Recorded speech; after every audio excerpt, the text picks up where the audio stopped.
Away from that, the Nairobi County government has announced measures it is taking to prepare for the upcoming El Nino rains. According to the county governor, Johnson Sakaja, the measures are meant to protect lives and property in Nairobi.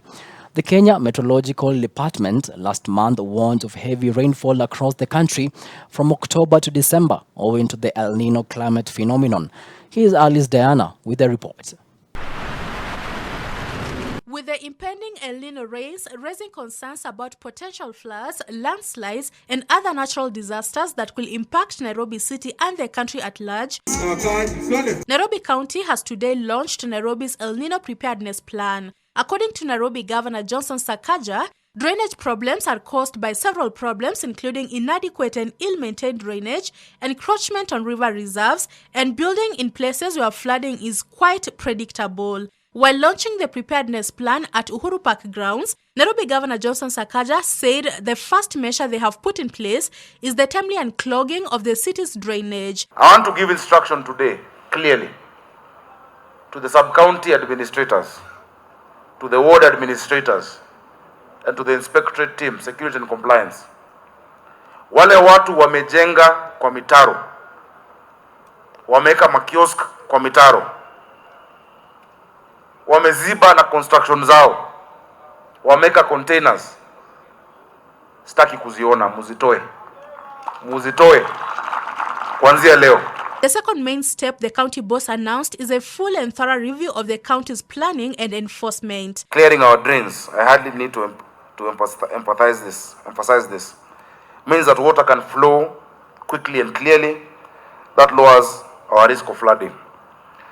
The 3,500 young men and women, na leo hapa we have the 2,500, the 1,000 are coming in a few days.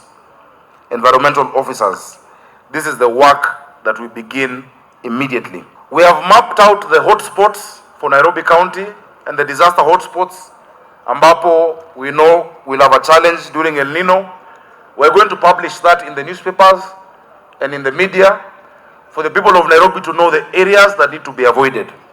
We will also publish the number to call when there is an emergency. The county government has further said it will conduct a full review of the Disaster Management Act of 2016 to align it with the emerging situations. The days when foundations for new buildings were laid in riverbeds are over. We will not allow it. We are going to identify those which present a clear flooding threat, and we will do what needs to be done to protect Nairobians objectively, without fear, without favor, and without victimization. Further, there will be a full review of the legal options available to the county government for handling and mitigating environmental and building offences. We will be collaborating with governments to map encroachment on drains and sewers, as well as identify vulnerable buildings in riparian land and wetlands.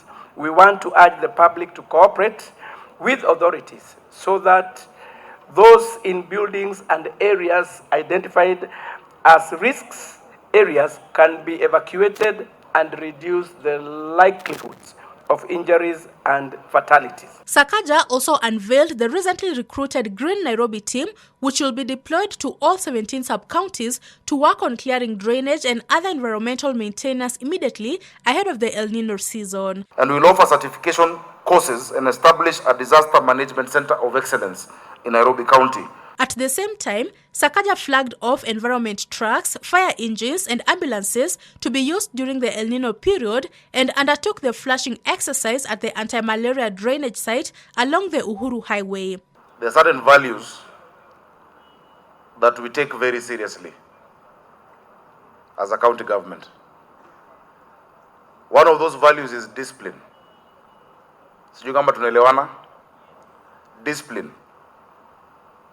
We will not tolerate lack of discipline. Na inaanza leo. Wakati waziri Ibrahim aliambia watu wasimame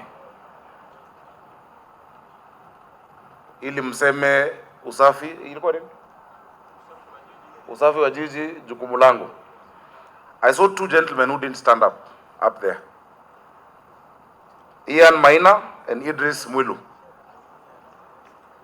On your first day at work, Waziri, start them on disciplinary. Mitaro ama mabomba ya majitaka. Alice Diana, Hope TV News Watch.